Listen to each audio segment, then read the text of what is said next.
Chapter 1. The Poor Girl in the Old Suit. Harper Lewis stood in front of the glittering glass tower of Halden Corp, feeling like she'd accidentally walked onto the set of a sci-fi movie. 50 floors, each one a reminder that she didn't belong here. The second-hand suit she bought from a charity shop was a bit tight in the shoulders, and her worn-out flats squeaked with every step. But Harper didn't have time for self-doubt. Today was her first day as an intern at the biggest financial firm in the city, and she had one goal: learn, survive, and don't do anything stupid. She pushed open the heavy glass doors and stepped into the marble-floored lobby. The icy blast of air conditioning made her shiver. A group of employees in sleek, expensive suits passed by, glancing at her with a mix of curiosity and disdain. Harper forced a smile, but a blonde woman in a tight-fitting dress whispered to a colleague, "Who let her in here? She looks like she just walked out of a thrift store." Harper gripped her thin folder tighter and told herself, "You don't need them to like you. You just need to do well." The reception desk was as wide as a stage, and the woman behind it looked like she'd stepped out of a Vogue cover. "Name?" she asked without looking up. "Harper Lewis, new intern, legal department." The receptionist typed on her keyboard and frowned. "Oh, you're the replacement? Figures they're so short-staffed they'll take anyone." She slid an employee badge across the counter. "Floor 42. Don't lose the badge and don't wander." Harper nodded, ignoring the sarcastic tone. She stepped into the elevator, squeezing into a corner as others chatted about stocks and yachts. When the doors opened on the 42nd floor, she nearly bumped into a guy in a gray suit holding a Starbucks cup. "Watch it," he snapped, then gave her a once-over. "Who are you?" "Delivery." "Intern," Harper replied, voice calm but eyes sharp as blades. "Legal department." He shrugged and walked away. Harper sighed. First day and already she was someone's punchline. Perfect. Halden Corp's legal office looked like a maze of glass and steel, filled with open workstations and sleek conference rooms. Harper was led to a tiny corner, where her desk was a small table wedged next to a humming photocopier. Her direct supervisor, Ms. Elaine Carter, was a stern, middle-aged woman with gold-rimmed glasses. "Ms. Lewis," she said, not looking away from her screen, "I don't have time to train you. Your job is to read documents, take notes, and do what you're told. Understood?" "Understood, ma'am," Harper replied, trying to hide her excitement. As a recent law school graduate, she dreamed of working in a place like Halden Corp, where billion-dollar deals were inked and lawyers were sharp as razors. She wasn't expecting to be treated like royalty, just hoping to learn. Her first task was to organize a towering stack of documents related to the year's biggest merger. Halden Corp was acquiring a tech company for $3 billion. She carefully read through every page, jotting notes on complex clauses she'd studied in school. It was dry work, but Harper loved it. Each clause was a puzzle, and she was good at solving puzzles. By lunchtime, as she munched on her homemade sandwich in the break room, a colleague named Greg, the Starbucks guy from earlier, sat across from her. "Hey, second-hand girl," he sneered. "Do you even know what you're doing? This contract isn't a joke. One mistake and the whole team's screwed." Harper stopped chewing, looked him straight in the eye. "Thanks for the advice, Greg. But if you're worried about mistakes, maybe check your own report. You got the figures wrong on page 47. Greg fell silent, his face turning red. Harper smiled and took another bite of her sandwich. 1-0. That afternoon, an unexpected event changed everything.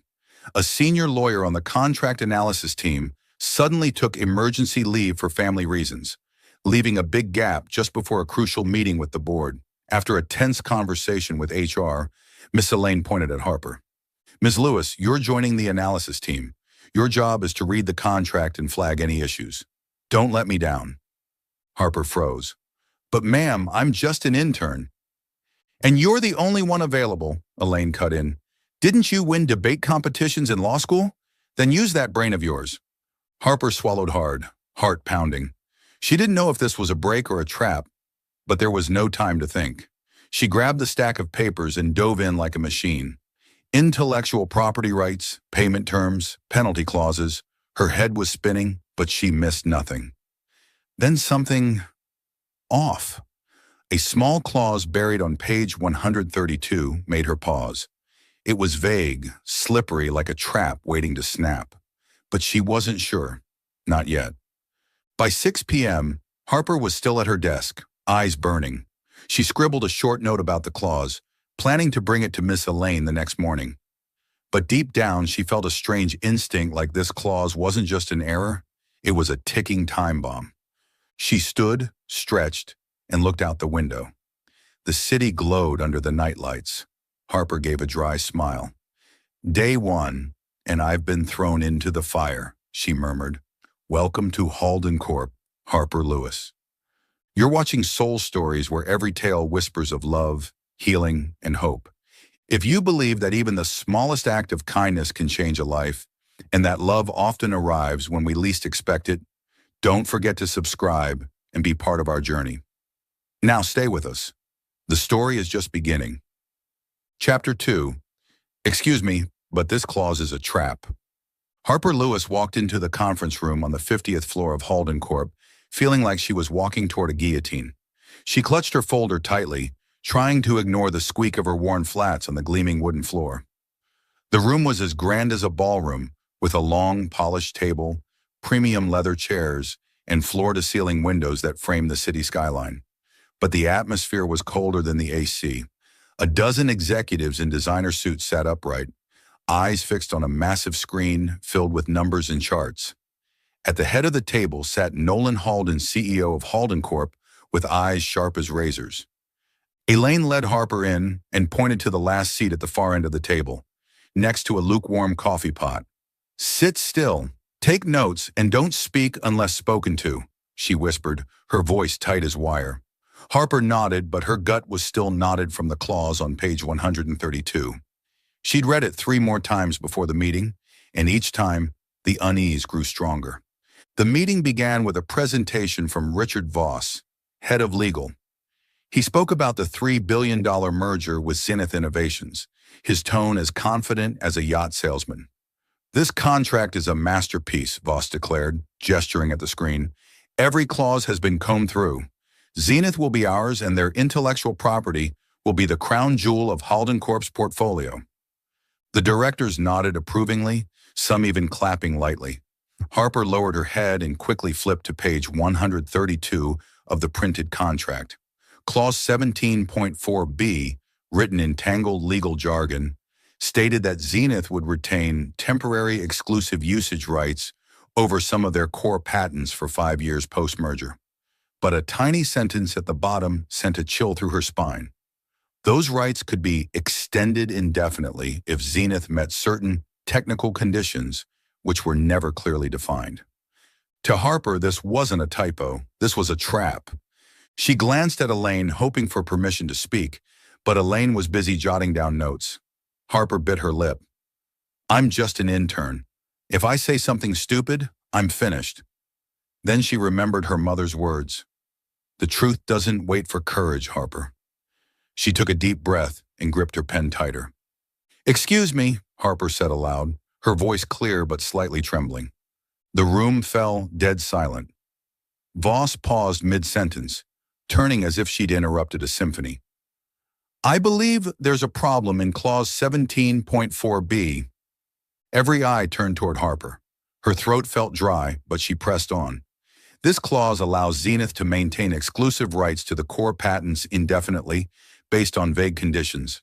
If we sign this, Halden Corp risks losing the most valuable asset in this deal, our intellectual property. She paused, then said firmly, Excuse me, but this clause is a trap. Silence. One director cleared his throat. Voss's jaw dropped, his face red as a tomato. Harper glanced toward Nolan Halden, and her heart stopped. He was staring at her, unblinking, with an expression cold as ice. No smile, no frown.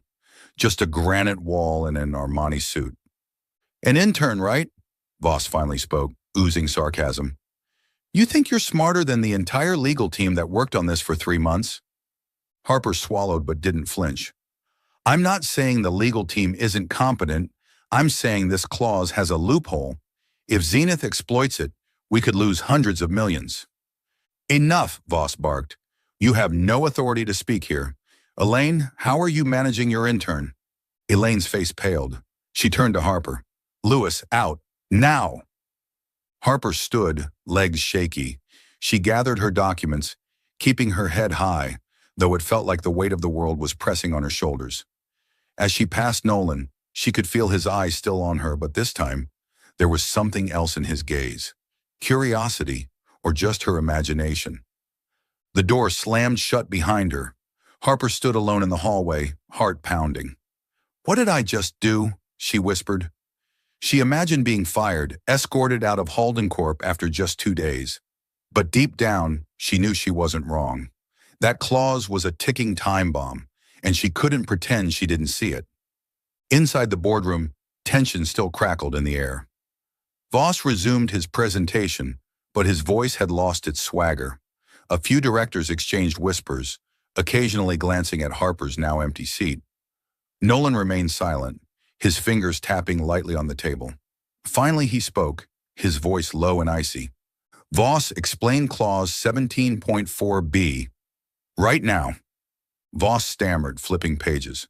"Sir, it's just a technical detail. Nothing to worry about." "Nothing to worry about?" Nolan cut in, voice sharp as a blade. "An intern just claimed we could lose intellectual property rights. Is she wrong, or did your legal team miss something?" The room froze again. Voss wiped sweat from his forehead, scrambling. "I'll review it, sir." Nolan said nothing. He stood, buttoned his jacket, and left the room without another word. But in his mind, he couldn't stop replaying the moment. The girl in the outdated suit, bold enough to interrupt a boardroom full of suits. Harper Lewis, he thought. Either she's a genius or the dumbest person I've ever met. Meanwhile, Harper returned to her desk on the 42nd floor, trying to refocus, but her thoughts were spinning. Greg, the Starbucks guy, walked by with a smirk. "Heard you blew up the boardroom? Congrats, second-hand girl. You just buried your career." Harper gave him a faint smile but said nothing. She opened the contract again, rereading clause 17.4.b. "I'm not wrong," she told herself. But as she looked out the window at the glowing city, she couldn't help but wonder, would the truth be enough to save her from the storm ahead? Chapter 3. Troublemaker or Brave Soul? Harper Lewis sat at her tiny desk beside the photocopier, eyes glued to her computer screen, though her mind was miles away. 2 days had passed since the fateful meeting on the 50th floor, and she still hadn't been called into HR to be formally fired. That, in a strange way, was even more terrifying. Every footstep in the hallway made her jump, half expecting Elaine to appear and deliver the final blow to her short-lived career at Halden Corp. "What was I thinking?" she muttered, tapping her fingers nervously on the desk. "Interrupting the head of legal in front of the CEO.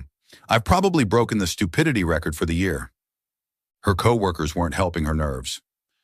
Greg, the Starbucks guy, had already spread the story of the reckless intern across the 42nd floor.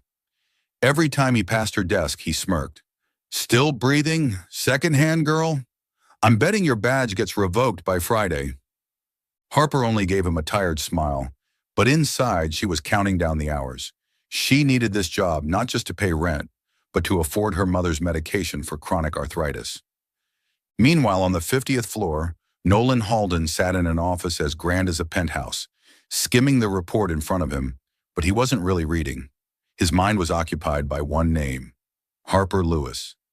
The girl in the worn-out suit who had stood up in a boardroom full of executives and called clause 17.4b a trap. Arrogant, insubordinate, or just right? Nolan didn't like surprises. He'd built Halden Corp from a startup into a financial empire by controlling everything numbers, deals, people. But Harper Lewis was a variable he hadn't accounted for. "James," Nolan said in a low voice. His assistant appeared almost instantly, tablet in hand. "Find out everything about Harper Lewis, intern legal department. I want a full report." James raised an eyebrow but didn't question it. "Yes, sir. When do you need it?" "By tomorrow morning," Nolan replied, eyes still fixed on the window. He didn't say it aloud, but deep down he was intrigued. Who was this girl bold enough to challenge his entire system? The next morning, James laid a slim folder on Nolan's desk. Harper Lewis, age 24. Graduated from a public law school on a full scholarship. Won 3 national debate championships. Served as a student representative on the university board. No social media presence. No scandals. Volunteers at an education center for underprivileged kids and he paused, voice softening. She's caring for her sick mother. Chronic arthritis. They live in a rental apartment in the slums. Nolan flipped through the file, pausing at a photo of Harper at a debate competition standing on stage. Eyes sharp, pointing with conviction like she was trying to persuade the world. He felt a jolt of energy course through him. It wasn't her beauty, though. Her bright brown eyes and defiant smile were hard to ignore. It was her presence. That rare sense of principle in a world full of agendas. "Anything else?" Nolan asked, voice calm but his eyes sharper now. James cleared his throat. She turned down an offer from a major law firm because they represented a corporation accused of fraud. She said, James glanced at the document, and I quote, "I won't work for liars." This was in a school paper interview. Nolan laughed, an uncharacteristically warm sound that made James blink. She really said that? "Yes, sir," James replied, trying not to smile. Nolan closed the file and leaned back in his chair. Harper Lewis wasn't just smart. She had integrity, something he hadn't seen in years, buried under billion-dollar deals and calculated handshakes. He recalled her eyes in that boardroom unflinching, even when the whole room turned against her. She's a troublemaker, he thought, or the only one brave enough to speak the truth. While Nolan was becoming entangled in the enigma of Harper, she was fighting a very real anxiety on the 42nd floor. Elaine called her into her office, eyes stern behind gold-rimmed glasses. "Lewis," she said, voice cold, "you know what kind of mess you caused in that meeting, don't you?" Harper swallowed, standing tall. "Ma'am, I only meant to point out a potential risk in the contract. I believe that clause could be dangerous for the company." Elaine sighed, rubbing her temple. "Do you have any idea how long the legal team worked on that deal? You embarrassed Mr. Voss in front of the board. Worse, you made me look like I've lost control of my team." "I'm sorry, ma'am," Harper said quietly, yet firmly. "But if I'd stayed silent and something went wrong, I couldn't live with myself." Elaine looked at her eyes, softening just a bit. "You've got guts, I'll give you that. But guts don't pay bills. If the CEO decides to let you go, I can't protect you." Harper nodded, heart heavy. She left Elaine's office, head spinning. She thought of her mother, of the expensive medication, of her dream to be an honest lawyer. Maybe I went too far, she thought, but I don't regret it. That afternoon, Harper received a short email from HR. "Ms. Lewis, please report to the CEO's office at 9 a.m. tomorrow." No explanation, no details. She reread it again and again, her heart racing. "Nolan Halden wants to see me. The man with the ice-cold stare, the man who could end her future with a flick of his wrist." She sat down at her desk, staring out the window. The city still glittered, but this time, the lights didn't bring hope. "Welcome to your last day, Harper Lewis," she murmured, forcing a weak smile. But inside, a spark still flickered. If this was her last stand at Halden Corp, she wouldn't bow her head. On the 50th floor, Nolan sipped his coffee, looking down at the city. He thought about the meeting tomorrow with Harper. He didn't know what he wanted: punish her for her defiance, or thank her for her courage. But one thing was clear. Harper Lewis was unforgettable. And for the first time in years, something stirred in his chest, a strange, unfamiliar thrum of life. Chapter 4. The CEO's Personal Interrogation. Harper Lewis stood before the gleaming wooden door to Nolan Halden's office, her heart pounding like it wanted to escape her chest. She'd mentally prepared for every possible scenario: being fired, being berated, or worse, being sued for unparalleled arrogance. Her second-hand suit was still tight in the shoulders, and she debated whether to apologize up front or just silently accept her fate. But when she knocked and heard his cold, commanding voice, "Come in," she knew there was no turning back. Nolan's office was the size of a small soccer field, with floor-to-ceiling windows overlooking the glittering city. He sat behind a massive wooden desk, black suit perfectly tailored, eyes sharp as blades. In front of him sat a cup of black coffee and a file Harper recognized instantly, her background file. Great, she thought. He's investigated me. This isn't a conversation, it's a sentencing. "Sit," Nolan ordered, pointing to the leather chair across from him. Harper sat, keeping her spine straight, even though she wanted to curl up. She glanced around, no assistant, no HR rep, just her and the most powerful CEO in the city. Ms. Lewis, Nolan began, his voice calm but heavy like an oncoming storm. Do you make a habit of interrupting heads of legal during key meetings? Or was that just a spontaneous hobby? Harper swallowed hard, but her gaze didn't waver. Sir, I didn't interrupt for fun. I did it because Clause 17.4b could cost Halden Corp its intellectual property. I assumed you'd prefer truth over a room full of nodding heads. Nolan raised an eyebrow, a subtle move that felt like she'd just taken a misstep on a chessboard. Truth? He echoed, voice tinged with sarcasm. You, an intern with less than 3 days of experience, believe you know more than a legal team that worked on this for 3 months? Harper clenched her fists under the table, but smiled a polite, slightly defiant smile. Sir, I'm not saying the legal team is incompetent. I'm saying they missed a trap, and if I saw it and stayed silent, I wouldn't deserve to be in that room. Nolan tilted his head, something flickering in his gaze. Curiosity or annoyance. You're very confident, he said, or very foolish. You do realize embarrassing Mr. Voss in front of the board has consequences? I could fire you right now. Then why haven't you? Harper blurted and instantly regretted it. God, Harper, did you just say that out loud? Silence. Nolan stared at her, unblinking, as if analyzing a flawed contract. Then suddenly he laughed, a low, short sound that stunned Harper. She hadn't imagined Nolan Halden could laugh.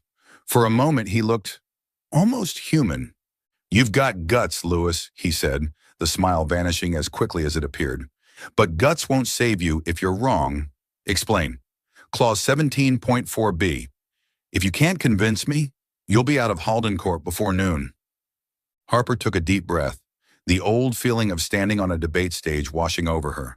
She opened her folder and flipped to page 132. This clause grants Zenith exclusive rights to core patents for 5 years, but there's a line that allows it to be extended indefinitely based on undefined technical conditions. If Zenith exploits that, they could hold on to the patents forever. Halden Corp would lose the most valuable asset of the merger. Nolan glanced at the page, but his eyes never left her face. You're sure? That's a serious accusation. Absolutely, Harper replied, voice steady. I've reviewed it 4 times. If you'd like, I can write up a detailed analysis. But I'm betting you already had doubts about this clause too, didn't you? Nolan's body stiffened, his expression darkening. Are you implying I knowingly overlooked a trap? Harper flinched, too far. No, sir, I just meant, you're sharp. If I caught it, I believe you might have suspected something too. Nolan tapped his fingers on the desk, each tap like a war drum. You're good at flattery, he said, voice laced with irony. But don't play psychology with me, Lewis. I'm not your law school debate opponent. Harper flushed but didn't back down. I'm not playing games. I just don't want Halden Corp to get blindsided. If that cost me my job, then at least I tried. Nolan stared at her so long she felt time itself pause. Finally, he stood and walked to the window, his back to her. You've put me in a difficult position, Lewis, he said quietly. If I keep you, legal will revolt. If I fire you, I admit you were wrong, and I'm not sure you are. Harper pressed her lips together, keeping her voice even. You can review the clause yourself. If I'm wrong, you can fire me later. Nolan turned, his gaze sharp but tinged with something else. You're a headache, he said, but his tone had softened. Fine. You have 48 hours to submit a detailed analysis of this clause. If it's convincing, you stay. If not, you know the drill. Harper nodded, heart lifting a little. Thank you, sir. Don't thank me, Nolan cut in, settling back into his chair. And next time you decide to blow up a boardroom, at least wear a suit that fits. Harper blinked, then laughed before she could stop herself. I'll note that, sir, but second-hand suits get the job done. Nolan raised an eyebrow, and this time, a hint of a smile tugged at his lips, a brief flicker, but enough to leave Harper stunned. Out, before I change my mind. Harper left the office, light on her feet. She wasn't fired, not yet, but as she returned to the 42nd floor, she realized something else. Nolan Halden wasn't just terrifying, he was interesting. And though she wouldn't admit it out loud, Part of her was already looking forward to their next battle. Chapter 5. The Reluctant Ally.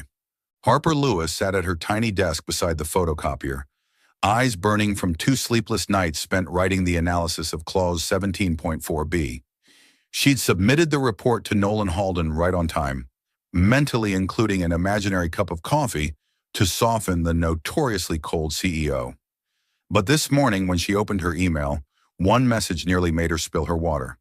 Ms. Lewis, report to the CEO's office at 8 a.m. Do not be late. What now? Harper muttered, checking her watch. 7:45. She grabbed her folder, adjusted her second-hand suit, and sprinted to the elevator. Greg, the Starbucks guy, passed by with a smirk. Off to see the big boss again? You really do love digging your own grave. Harper shot him a glare, but wasn't sure herself was she walking into a promotion or a disaster. On the 50th floor, Nolan Halden's office was just as cold and luxurious as last time. He sat behind his desk, gray suit and immaculate, eyes scanning Harper's analysis. When she entered, he didn't look up, just gestured for her to sit. Harper swallowed hard, trying to ignore the tension in the air. Sir, she began, if this is about the report, You were right, Nolan cut in, his voice low and sharp.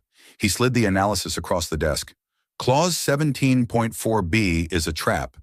Zenith's legal team planted it. If you hadn't spoken up, Holden Corp could have lost hundreds of millions. Harper blinked, stunned. So, I'm not getting fired?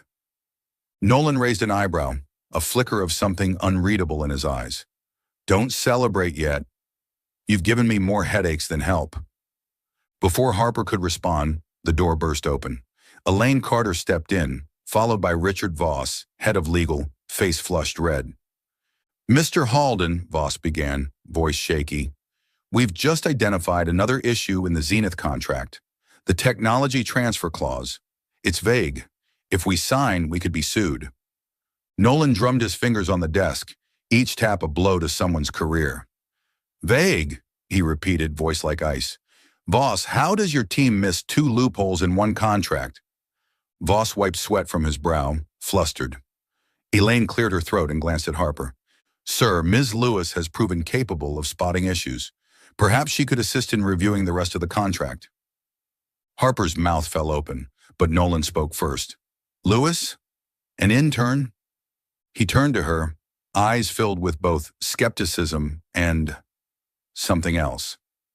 Do you think you're up for it, Lewis? Harper clenched her fists under the table, heart pounding. This was either a golden opportunity or a trap. Sir, she said firmly, I can't promise perfection, but I can promise honesty. If something's wrong, I'll find it. Nolan stared at her so long she thought he'd say no. Then he exhaled. Fine. You and I will go through the contract, but if you waste my time, Lewis, you won't like the consequences. Harper nodded, suppressing a smile. Working with Nolan Halden? She wasn't sure whether to be thrilled or terrified. That afternoon, Harper sat across from Nolan in a small conference room, surrounded by thick stacks of legal documents. The tension between them was palpable, broken only by the sound of pages turning and the occasional sigh from Nolan. Harper focused on the technology transfer clause, carefully making notes.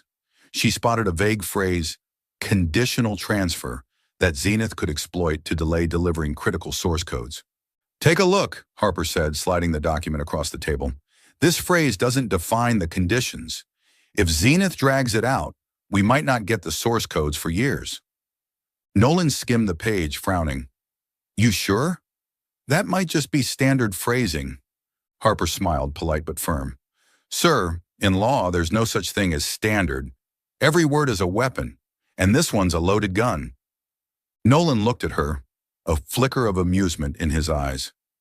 You're a handful, Lewis, he said, but his tone had softened. All right, draft a revision. I want this phrasing crystal clear. Harper nodded and dove into work. They stayed late, volleying ideas at a rapid pace.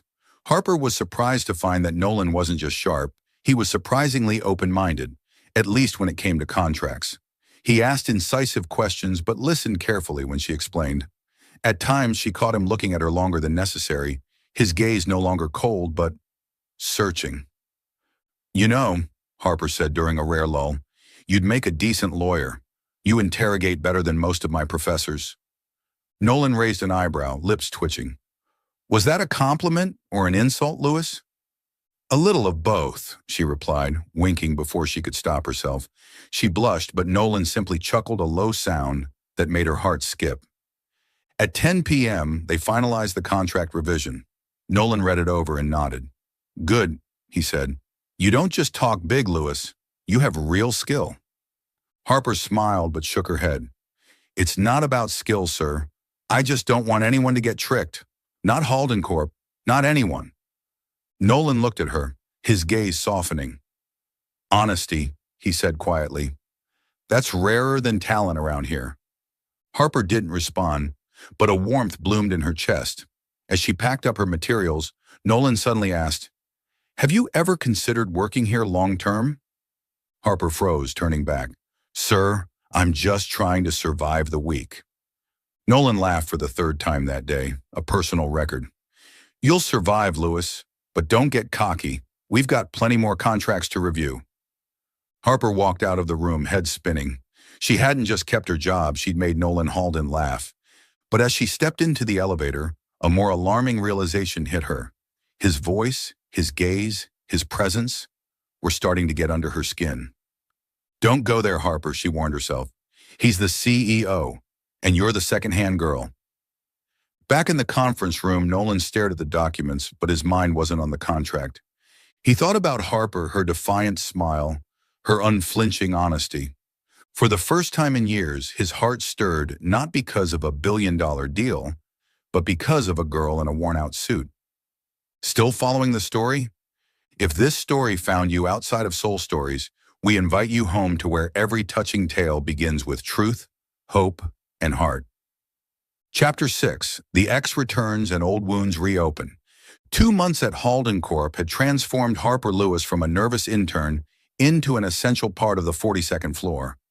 She hadn't just survived her run-ins with Nolan Halden, she'd made the famously icy CEO laugh, especially when she teased him about how he read contracts like love letters. Their sharp, witty banter during late-night reviews made Harper's heart race more than she liked to admit. She kept telling herself it was nothing a poor girl in a second-hand suit had no business dreaming about Nolan Halden, but his gaze, growing warmer by the day, made it impossible not to hope. Whispers started circling the office. Greg, the Starbucks guy, spread rumors that the second-hand girl is seducing the boss. Harper ignored it as best she could, but every time Nolan appeared on the 42nd floor to check on documents, the stares intensified. That morning, Elaine called Harper into her office. "You're required to attend the company gala tonight with the legal team," she said, her tone clipped. "Mr. Halden requested your presence." Harper was stunned. Company galas were all about gowns and champagne, not her scene. But she nodded, borrowed a deep blue dress from her roommate, and made a few careful alterations. At the Grand Hotel, Harper stepped into the chandelier-lit ballroom, dazzled by the opulence. Nolan, perfect in a black tuxedo, was chatting with shareholders. When he spotted her, his eyes lit up. "You look impressive, Lewis," he said, a faint smile tugging at his lips. Harper blushed. "Impressive like still employed? Or should have stuck with my old suit?" Nolan chuckled, voice low and rich. "Impressive like I'd like to ask you for a dance." Before Harper could respond, a sharp female voice cut in. "Nolan, you've always had a way with words, haven't you?" A woman in a tight red dress, blonde curls perfectly styled, strode over with confidence that could command any room. She was stunning, like someone pulled straight from a magazine. Nolan stiffened, his smile vanishing. "Isabel," he said, voice suddenly cold, "what are you doing here?" Isabel Langley, successful attorney, and Nolan's ex, smiled like a queen returning to her throne. "I'm the new advisor on the Zenith deal, and naturally I wanted to see you again." Her gaze slid to Harper. "And you are? Coffee service?" "Harper Lewis, legal intern," Harper replied, calm but clutching her clutch a little too tightly. "Intern?" Isabel scoffed. "How adorable. Just remember your place, sweetheart." Nolan frowned, about to speak, but Isabel linked her arm through his and led him away. Harper stood there, her chest tight, She looked at Isabel so polished, so confident, and wondered what she had ever been thinking. The next day, Isabel was officially appointed as senior legal advisor, and she wasted no time targeting Harper. During a meeting, she dumped a stack of documents on Harper's desk. "You're the rising star, right? Let's see how long you shine. I need this reviewed in 24 hours." Harper worked until 3 a.m. to finish, only for Isabel to accidentally misplace the report. Elaine reprimanded Harper harshly for being irresponsible. Things worsened when Isabel began spreading rumors that Harper only kept her job because of a questionable relationship with Nolan. The whispers on the 42nd floor sharpened like knives. Greg sneered, "You think clinging to Nolan's arm is a win? Isabel will eat you alive."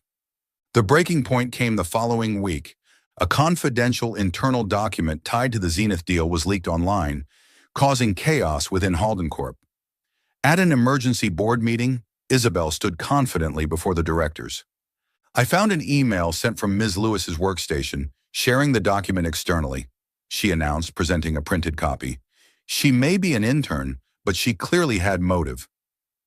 Harper felt her heart stop. "I didn't do this," she said, voice trembling. "I don't even have clearance for that document." Isabel shrugged. "You can say whatever you want, but the evidence speaks. Nolan, you can't let this slide." Harper turned to Nolan, desperate for the man she thought knew her. They had worked together for 2 months. He knew her integrity. But Nolan only looked at her, his face unreadable. "Lewis," he said quietly, "do you have anything else to say?" Harper swallowed hard, holding back tears. "Sir, I swear I didn't do it. I would never betray this company. You know me." Nolan tapped his fingers against the table. The silence stretched. Finally, he turned to Elaine. "Escort Miss Lewis out. HR will handle it." Harper's heart shattered. Elaine led her from the room. Isabel's smug glare and Nolan's cold silence cut deeper than words. By that afternoon, Harper received an HR email. Termination due to severe breach of confidentiality. No hearing, no chance to explain, no goodbye. She packed up her desk, hands shaking.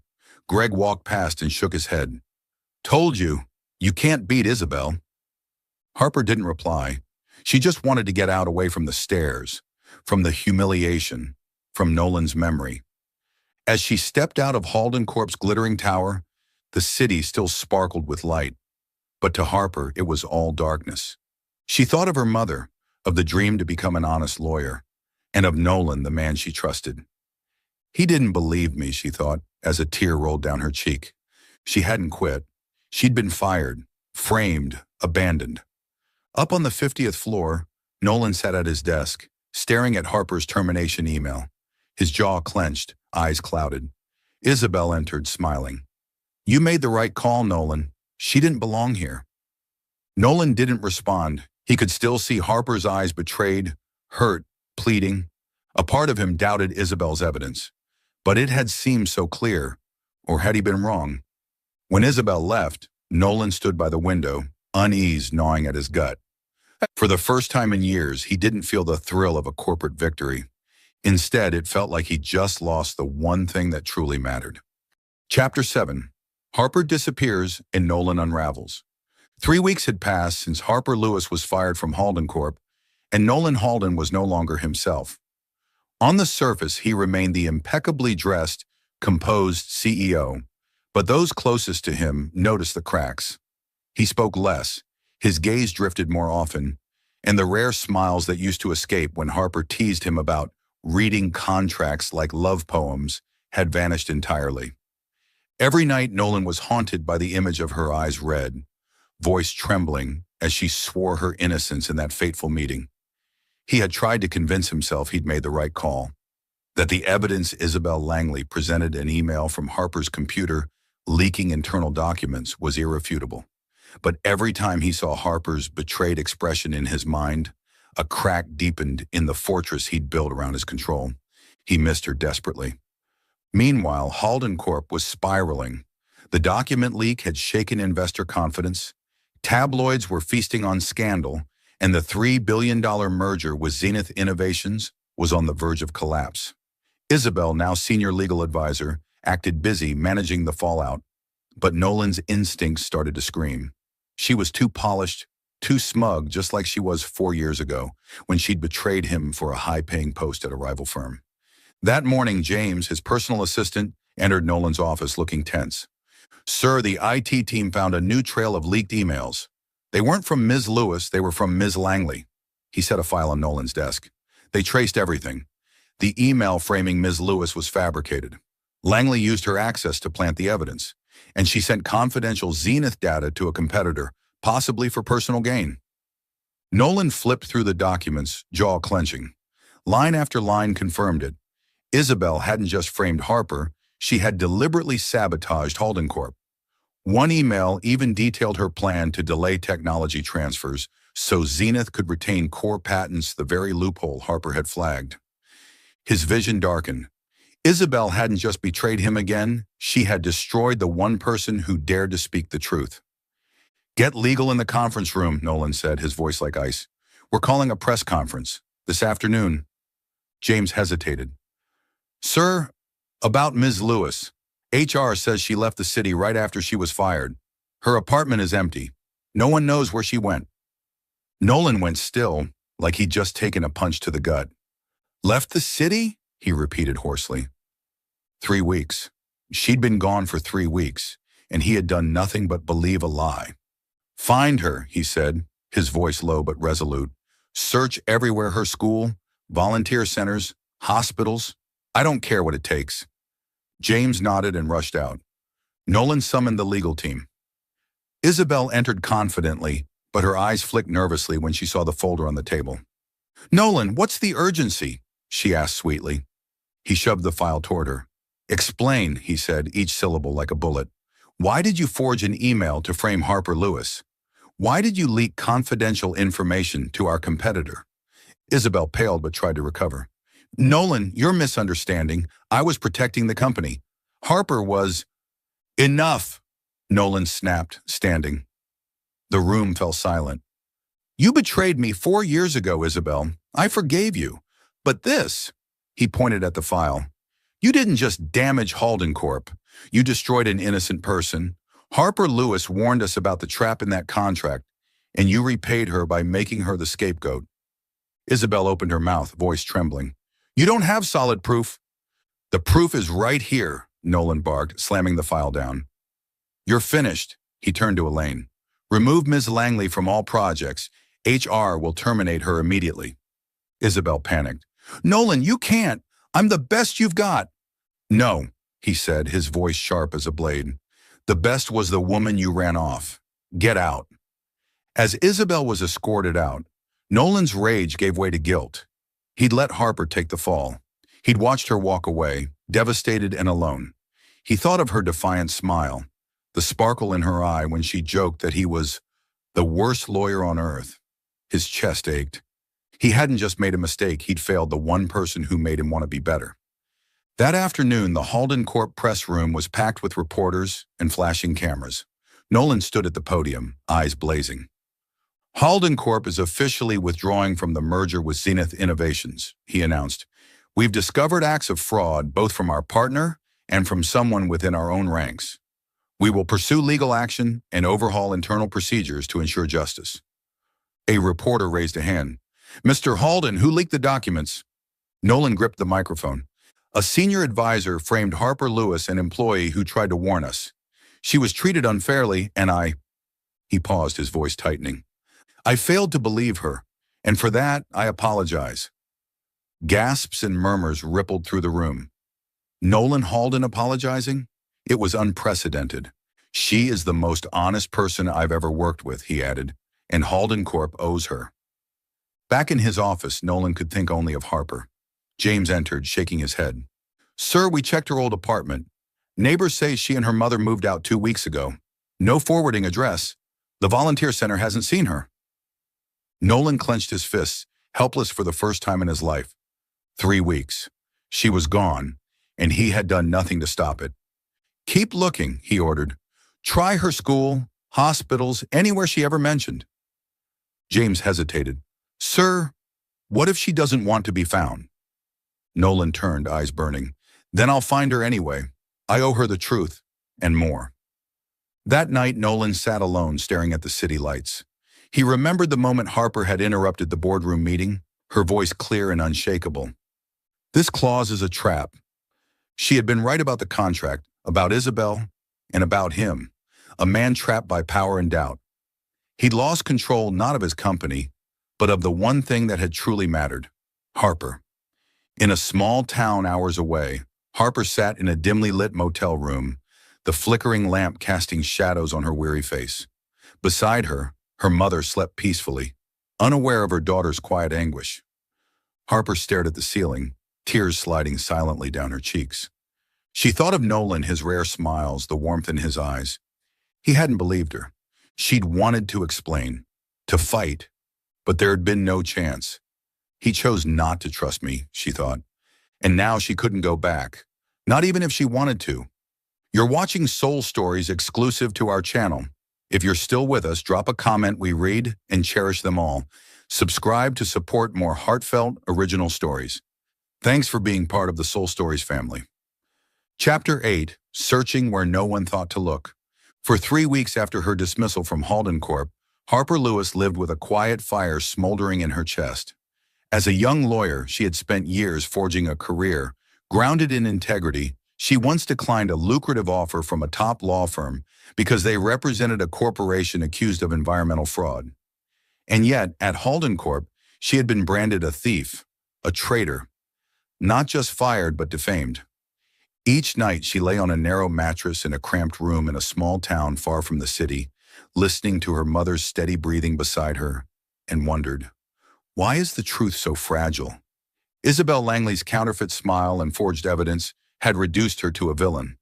But worse than the false accusations was the betrayal by Nolan Halden, the man she once trusted, the man who once made her heart race. He had turned away, eyes cold, judgment final. The pain wasn't just losing a job, it was being abandoned by the very system she had vowed to uphold. Still, Harper didn't break. She found solace teaching children at a local community center, offering her heart where she could, and told herself, if I can't be a lawyer anymore, I'll still be honest. I'll still be me. Meanwhile, Nolan Halden had become a man haunted. He was used to control deals, mergers, power. But Harper, the second-hand girl with a fire in her eyes and truth on her tongue, had broken every rule in his meticulously ordered world. And he had broken her. He had believed Isabel. He had sent Harper away. And now, every day without her was a reminder of the gravest mistake of his life. His team scoured the city, her old apartment, the hospital where her mother had received treatment, the volunteer center where she once worked. Nothing. Neighbors said Harper and her mother had vanished days after her termination. No forwarding address, no trace. Nolan was nearly out of hope when James, his assistant, found a faint lead. A community education center in the suburbs, James said, laying down a file. She used to volunteer there when she was in school. She mentioned it once in an old interview. Nolan didn't hesitate. He canceled his meetings and drove 2 hours through sprawling fields to a quiet town. The center was a low white building with peeling paint and a playground overrun with weeds. As Nolan stepped out of his gleaming Bentley, children paused their soccer game to stare. One boy yelled, "Mister, are you lost? This ain't no coffee shop." Nolan offered a faint smile, a rarity these days. "I'm looking for Harper Lewis," he said, voice low but steady. "Is she here?" The boy shrugged, pointing at the building. "She's teaching inside, but you better be careful she doesn't like strangers." Nolan's heart pounded harder than it had in years. He stepped inside the building and found a small, crowded classroom. Harper stood before a whiteboard. Dressed simply in a button-up shirt and jeans, her hair tied up. She was explaining a math problem, voice warm and patient. "If you divide 12 apples evenly among 4 people," she said with a smile, "how many apples does each person get?" A little girl raised her hand, and Harper's grin widened. It stopped Nolan cold. She was still Harper brilliant, compassionate, but there was a quiet sadness in her eyes now. And he had put it there. Then she looked up, and their eyes locked. Harper froze. The piece of chalk slipped from her fingers and hit the floor. The children turned, curious. "Miss Harper, who's that?" a boy asked. Harper's voice was tight. "Do your worksheets. I'll be right back." She walked outside, Nolan trailing her to the hallway. Arms crossed, eyes steely, she faced him. "Mr. Halden, what are you doing here?" Nolan drew in a deep breath, steadying himself. "I need to talk to you about what happened." "There's nothing to say," she cut him off. Her voice trembled. "I was framed. I was fired. And you didn't believe me. I've started over. Please leave me alone." Nolan clenched his fists, pain washing over him. "Harper, I was wrong. Isabel faked the evidence. She leaked the documents and blamed you. I've fired her, canceled the Zenith deal. I held a press conference. I told the world the truth. I apologized." Harper blinked, tears rising, but she turned her head. "You apologized in the press. Good for you. But it doesn't erase 3 weeks of shame. It doesn't erase the way you looked at me like I was a liar." Nolan stepped closer, his voice low and raw. "I know. I let you suffer. I lost someone irreplaceable. When you left, the company lost its best mind and I—" He met her eyes. "I lost my heart." Harper's breath hitched. Tears spilled down her cheeks before she could stop them. She wanted to hate him. She wanted to push him away. But those words shattered something inside her. "You don't get to say that," she whispered. "You're Nolan Halden. I'm just the second-hand girl. We don't belong in the same world." Nolan shook his head, his expression stripped of all pretense. "You're wrong. You're the only person who ever made me feel real. You made me laugh. You made me question everything I thought I knew. I don't want a world without you in it." Harper wiped her tears, but she stepped back. "I can't come back, Nolan. Not after everything. I need time." Nolan nodded, though it nearly tore him apart. "I'll wait, as long as it takes. But let me fix what I broke. Halden Corp needs you. I need you." Harper didn't answer. She turned and walked back into the classroom. The children looked up, and one girl asked, "Miss Harper, is that your boyfriend?" Harper laughed softly, though her chest was heavy. "No, sweetheart. Just someone I used to know." Nolan returned to his car but didn't drive away right away. He stared at the rundown building, watching the silhouette of Harper inside teaching, smiling despite everything. He had found her, but he hadn't won her back. Not yet. As he turned the key in the ignition, a fire reignited in his chest. He wasn't giving up. Harper Lewis wasn't just the best person he'd ever worked with. She was the one thing in his world he could never afford to lose again. Inside the classroom, Harper picked up the chalk and tried to focus. But Nolan's words echoed in her mind. "I lost my heart." She didn't want to believe him. She didn't want to hope. But somehow, a small spark had begun to glow again. Maybe, just maybe, she wasn't ready to give up completely. Chapter 9. A new contract, no hidden clauses. A week had passed since the tearful encounter at the Community Education Center, and Harper Lewis still couldn't erase Nolan Halden's words from her mind. "When you left, the company lost its best, and I lost my heart." She tried to stay focused teaching children, caring for her mother in the tiny motel room that had become their temporary home. But every night, the pain from those 3 weeks clawed its way back. She had been framed, fired without a chance to defend herself. And worse than the injustice itself was being judged by Nolan, someone she once admired, even trusted. As a lawyer, Harper had always believed that everyone deserved a fair defense. But at Halden Corp, she was denied even a hearing. Isabel Langley had fabricated evidence, and Nolan had chosen to believe it. It wasn't just her career that had been destroyed. It was her faith in the system she once swore to protect. That morning, a sleek black car rolled to a stop in front of the community center, drawing whispers from the children playing outside. Harper was erasing the whiteboard when she heard the commotion. She stepped out, heart racing, and there he was, Nolan, in a fitted gray suit, standing in the sun among a swarm of curious kids. "Hey, Miss Harper," a boy shouted. "The coffee guy's back. What does he want now?" Harper folded her arms, voice firm. "Mr. Halden, I told you I need time." Nolan gave a faint, sincere smile. "I know, I'm not here to pressure you. I'm here to offer a chance to make things right." He extended a thin folder toward her. On the front, employment contract. Harper Lewis, Senior Legal Counsel. Harper blinked, stunned. "Senior counsel? You're serious? I was an intern fired without a single word of defense." Nolan's jaw tightened. His eyes darkened. I was wrong to let that happen, Harper. Isabel faked the evidence, and I didn't give you a chance to speak. I want to make that right with this. He gestured to the folder. This is the most honest contract I've ever drafted. No loopholes, no traps, and I want you to revise it like you've always fixed my mistakes. Harper opened the folder, hands trembling. The contract offered a salary 10 times her internship pay, full medical coverage for her mother, and a clause that made her throat tighten. Any employee accused of misconduct is entitled to a fair hearing before any disciplinary action is taken. She looked at Nolan, eyes wavering. That clause, was that your idea? Yours, he said quietly. You once told me, a lawyer doesn't just protect contracts, they protect the truth. I want Halden Corp to reflect that, and I need you to make sure it does. Harper pressed her lips together, her anger and heartbreak bubbling to the surface. You don't get it, Nolan. I've spent my whole life fighting for what's right. I once turned down a high-powered law firm because they helped bury an environmental fraud case. And yet at Halden Corp, I was labeled a thief, fired without a word. Do you really think one contract can erase that humiliation? Nolan stepped closer, voice low and urgent. Number, I don't. But I know I lost the most important person in my life because I didn't listen.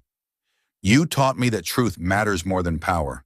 If you don't come back, Halden Corp will lose its best mind. And me? He met her gaze. I'll lose the only reason I've ever had to smile. Harper couldn't help it. She laughed through the tears threatening her eyes. You really do know how to negotiate. So, will you fix the contract? Nolan asked, eyes sparkling. I'll review it, Harper said, her voice soft but steady. But I'm not promising anything. 3 days later, Harper walked through Halden Corp's doors wearing a simple tailored suit. No longer secondhand, but not flashy either. Just her. She had revised the contract, adding more clauses about due process and internal transparency. When she stepped onto the 42nd floor, the office went silent. Then a few coworkers clapped. Greg, the former Starbucks cynic, muttered, "Second-hand girl's the big boss now."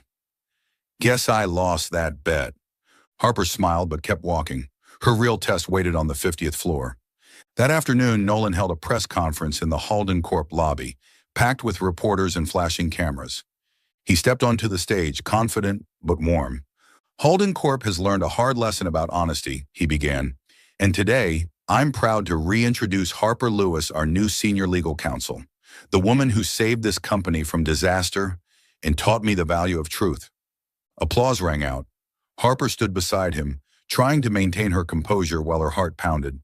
But Nolan wasn't finished. He turned toward her, gaze locked, and spoke directly into the microphone. Harper, you're not just the most brilliant person I've ever met. You're the person who makes me want to be better.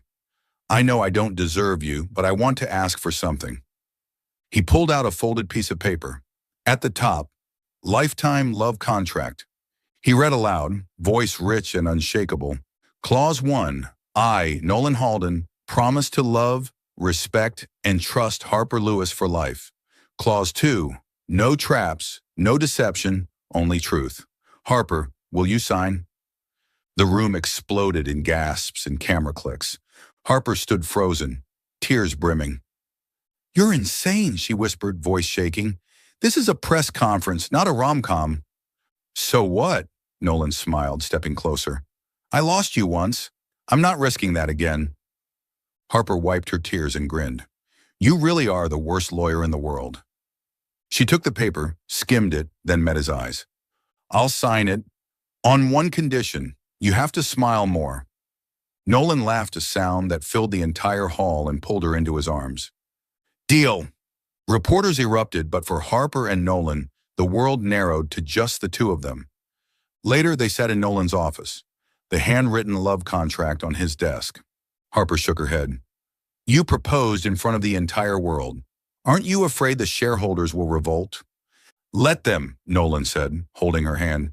The only thing I'm afraid of is losing you again. Harper squeezed his hand, warmth spreading through her chest. She had returned to Halden Corp not just to work, but to begin something new. A future with no traps, only truth and love. Chapter 10. Love Needs No Clauses. 6 months after the press conference that rocked the city, Harper Lewis and Nolan Halden were no longer the second-hand intern and the icy CEO. They were a couple, an oddly matched pair, as Greg from the 42nd floor liked to say, still reeling from the bet he'd lost about them. Now senior legal counsel at Halden Corp, Harper maintained her habit of combing through every contract with the integrity of someone who believed law could still serve truth.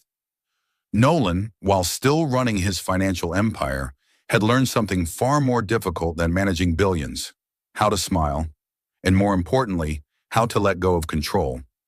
Their life together was surprisingly simple. No glittering galas or champagne dinners. Most evenings were spent making homemade pizza in Harper's small apartment, where her mother, now healthier thanks to Halden Corp's medical coverage, liked to tease Nolan. "You've got to laugh louder, Nolan," she'd wink. "Harper likes her men funny." And the once intimidating man who used to terrify boardrooms would reply sheepishly, "I'm working on it, Mrs. Lewis." Harper would giggle, throw a piece of crust at him, and say, "Try harder, world's worst lawyer." Moments like those made Nolan realize he'd changed. He used to think love was like a contract needing clauses, signatures, control. But Harper taught him that love is about trust, about embracing what you can't always define. She still wore simple button-downs to work, still argued with him over clauses in late-night debates, still made him laugh with her sharp wit. "If you sign this without reading," she once joked, "I'll start calling you Greg the Second." He laughed until his ribs hurt. Meanwhile, Harper continued her quiet revolution at Halden Corp. She led a team tasked with revising all contracts, making sure there were no more traps, like Clause 17.4b, the one that nearly ruined her. She pushed for internal reforms, especially ensuring due process for employees changes, rooted in her own pain of being falsely accused. People respected her now not because she was the boss's girlfriend, but because she stood for truth. Even Greg grudgingly admitted, "She's the real deal." But Harper's heart never fully left the community center.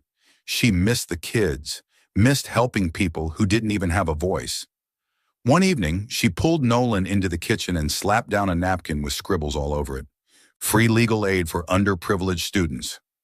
They need someone to believe in them," she said, eyes glowing. "And I want us to do it." Nolan raised an eyebrow. "You want me, a CEO, to work for free?" Harper smirked. "The disruptive intern saved your company, remember? Say yes or I'll draft a contract." He chuckled and wrapped her in his arms. "Deal." On a sunny weekend morning, they stood side by side in a small hall at Harper's old law school. Dozens of low-income students filled the room, hungry for legal knowledge and guidance. Harper, in a crisp white shirt and jeans, was explaining labor contracts to a group of freshmen. "Never sign anything you don't understand," she said clearly. "Every clause could be a trap." Next to her, Nolan, dressed down in a soft t-shirt, was awkwardly helping a student draft a scholarship appeal letter. "Are you, like, a real lawyer?" the student asked. "You look more like a CEO." From across the room, Harper burst into laughter. "He is the worst lawyer in the world," she called out, winking. "But he's trying." Nolan shook his head, but a smile tugged at his lips. He watched Harper moving among the students, answering questions with patience, sincerity, and purpose. She didn't need titles or boardrooms. Her strength came from her courage and her unwavering commitment to truth. When the session ended, they sat on plastic chairs, exhausted but glowing. A student had left a scribbled note on the table. "Thank you, Ms. Harper and Mr. Nolan. You gave me hope." Harper read it, eyes shimmering. This is why I became a lawyer," she whispered. Nolan took her hand, voice low. "And this is why I love you. You didn't just save my company, Harper. You saved me." Harper tilted her head and teased, "Saved you? I just said, this clause is a trap. You did the rest." Nolan laughed, pulling her close. "My favorite troublemaker." They sat there as golden afternoon light spilled through the window, framing a moment that was quiet, imperfect, and real. Harper didn't need Nolan to be a CEO, and Nolan didn't need Harper to be anyone but who she was: a woman brave enough to face the truth and bold enough to love without conditions. Their life had no traps, only laughter, only truth, and a love built not on clauses, but on choice.